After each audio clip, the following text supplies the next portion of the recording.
Salut internet, moi c'est Alban et sur ma chaîne 3 minutes pour comprendre, j'explique des sujets digitaux, scientifiques ou d'actualité en quelques minutes. On y apprend notamment comment fonctionne un site web, le bitcoin, ou si c'est possible de remplacer toutes les centrales nucléaires de France par des éoliennes. Allez le doc, je te laisse la place et moi je vous dis à plus. Je te remercie très cher, ta chaîne sera davantage mise en avant à la fin de ce vidéogramme. Ouais, certains me disent en avoir marre de la phrase que je répète tout le temps, je reparle de toi à la fin de la vidéo, alors j'innove. Pour ce 27 fait, on va sortir un petit peu du domaine géographie pour se plonger dans la télévision, les séries télé, enfin tout ce qui concerne le petit écran. On va essayer de dénicher des trucs pas très connus, on va remonter dans le temps et on va apprendre des choses bien surprenantes. Allez, c'est parti.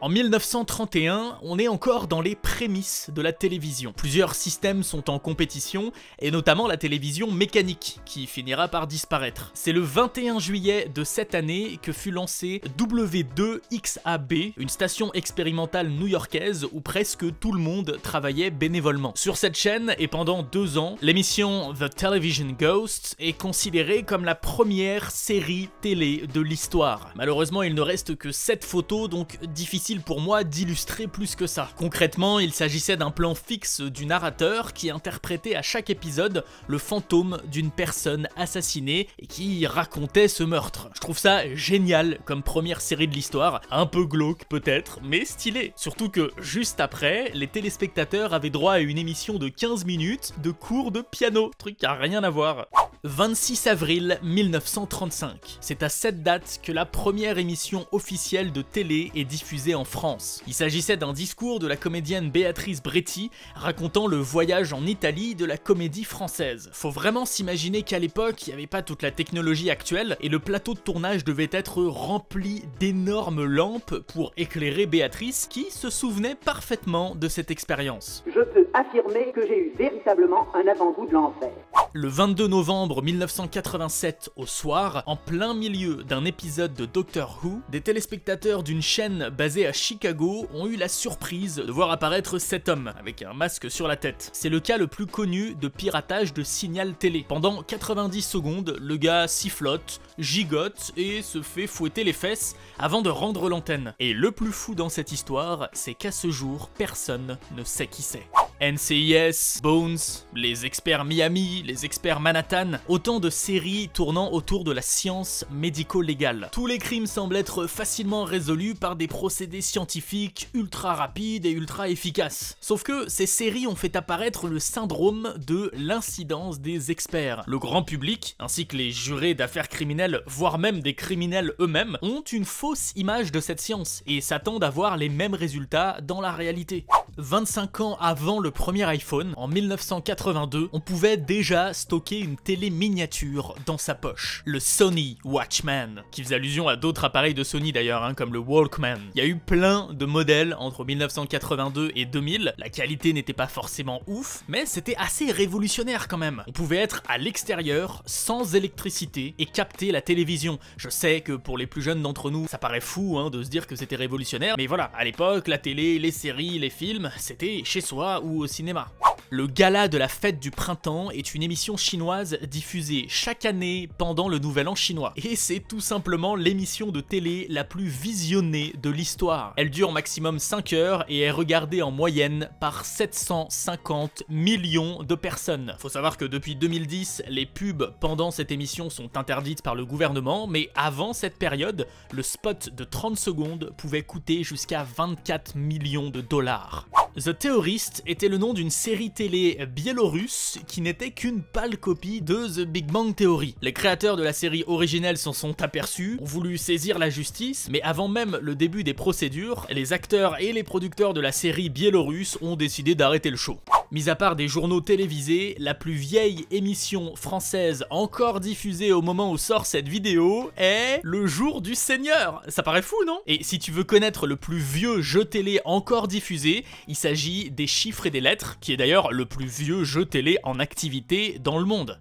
Long Shot est un documentaire sorti sur Netflix l'année dernière, en 2017. Il raconte la folle histoire de Juan Catalan, accusé d'un meurtre qu'il ne pouvait pas avoir commis car il se trouvait à un match de baseball au moment du crime. Par chance, un épisode de la série Larry et son nombril fut tourné au stade le même jour. En visionnant des dizaines et des dizaines d'heures de rush provenant de plusieurs caméras, son avocat a réussi à le repérer parmi plus de 50 000 personnes et a ainsi pu le faire acquitter.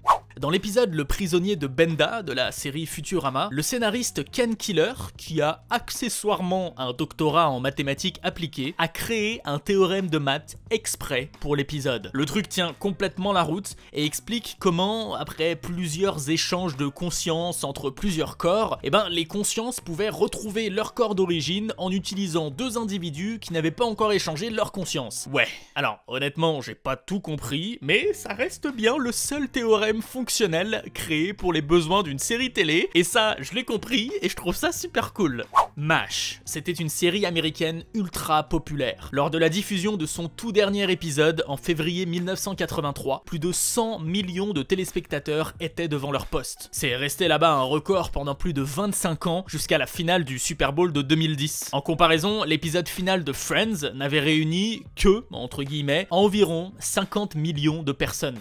La toute première diffusion en couleur à la télé se fit aux États-Unis en 1954. C'était une retransmission du tournoi de la Parade des Roses, un joli défilé de chars. Néanmoins, la plupart des stations de télé ont continué de diffuser leurs programmes en noir et blanc pendant facilement 10 ans. Ce n'est qu'en 1972 que la vente de télé couleur dépasse celle de télé en noir et blanc. Cet homme s'appelle Ken Jennings. Avec ses participations à des jeux comme Jeopardy, Qui veut gagner des millions, ou encore l'équivalent américain de Êtes-vous plus fort qu'un enfant de 10 ans, il a remporté plusieurs millions de dollars et est le plus gros gagnant de jeux télé au monde. Le mec, c'est devenu son métier, de participer et de gagner des jeux télé.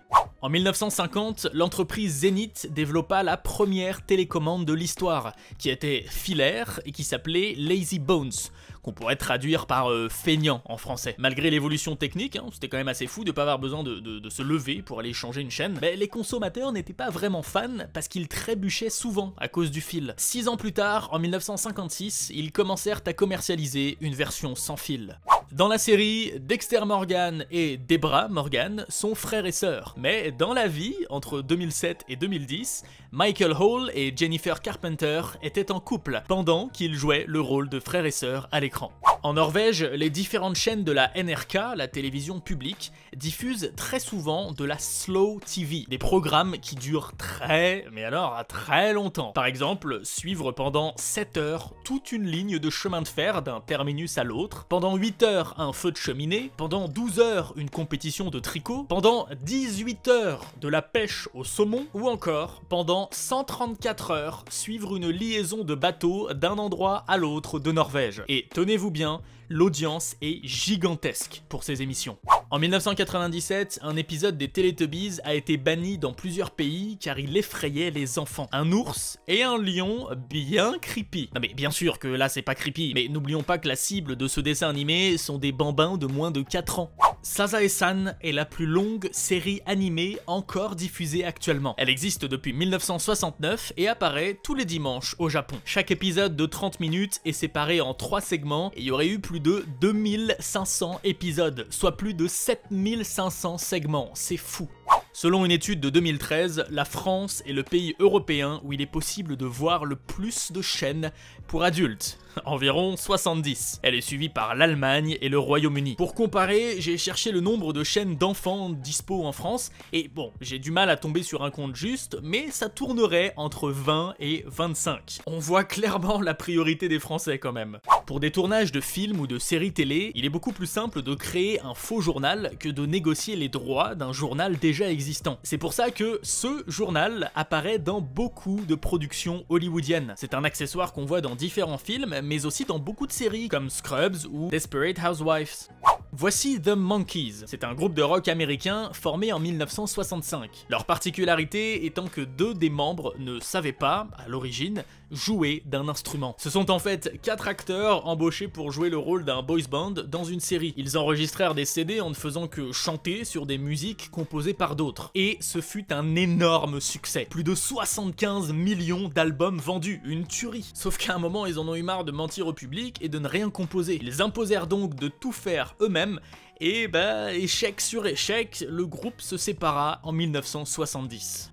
Allez, quelques dates intéressantes sur les premières diffusions de programmes en couleur. Dès 1968, l'Irak en propose, tandis que le premier pays africain à en diffuser est la Côte d'Ivoire en 1970. Le Zimbabwe, quant à lui, est le dernier pays africain à avoir la couleur, en 84, et le dernier pays tout court à switcher de noir et blanc à couleur est la Roumanie, en 1985. Petit point jeu télévisé avec pour moi 2 des pires jamais diffusés. Déjà le Candy Crush Game Show qui voilà, je pense qu'il n'y a pas vraiment besoin d'expliquer, mais le deuxième, Naked Jungle, il est fou celui-là. Il n'a eu qu'un seul épisode et tu m'étonnes, il s'agissait d'un jeu britannique où les participants nus devaient faire tout un parcours. Et bien entendu, le présentateur était aussi à poil. Enfin bref, un très gros bide et on comprend pourquoi. Le 1er avril 1957 a eu lieu, pour moi, le meilleur canular de l'histoire télévisée. La BBC a fait un reportage censé se passer en Suisse, dans la région du lac de Lugano. Une voix off très connue à l'époque explique que grâce à un hiver doux et à la disparition du charançon des spaghettis, les récoltes d'arbres à spaghettis étaient exceptionnelles cette année. On y voit des paysans récolter ce qui semble être des spaghettis sur des arbres. Le canular a super bien fonctionné parce qu'à l'époque, en Angleterre, les spaghettis étaient majoritairement vendus en conserve et déjà cuisinés avec de la sauce tomate. Il existe dans le monde des pays sans télévision. Et ces pays se retrouvent tous en Océanie, Tuvalu, Kiribati et les îles Salomon. Bon après, quand je dis qu'ils ont pas de télévision, disons qu'ils ont pas de chaîne nationale, parce que dans les faits, j'imagine qu'ils peuvent sans problème capter par satellite des chaînes étrangères. 18 262, c'est le nombre d'épisodes de Haine et Passion, un feuilleton américain diffusé d'abord à la radio, puis à la télévision. De 1937 à 2009, si on cumule radio et télé, c'est clairement la plus longue série de tous les temps. Bon, pas de loin, je pense qu'elle va se faire rattraper un jour. Hôpital Central, Des Jours et des Vies ou Les Feux de l'amour, qui sont toutes toujours en production, ont respectivement, au moment où je tourne cette vidéo, 14 207, 13 494 et 11 590 épisodes. Et dernier fait surprenant de cette vidéo, votre cher animateur, Doc7, à savoir moi-même, est apparu comme chroniqueur dans une émission de télé animée par Stéphane Bern sur la gastronomie française il y a maintenant 3 ans. Voilà, je trouvais ça marrant, j'en ai jamais parlé sur ma chaîne, c'est dispo sur YouTube, je vous mets le lien en description, et en vrai, j'ai adoré tourner ça, c'est assez intéressant à voir, donc n'hésitez surtout pas à me donner votre avis en commentaire.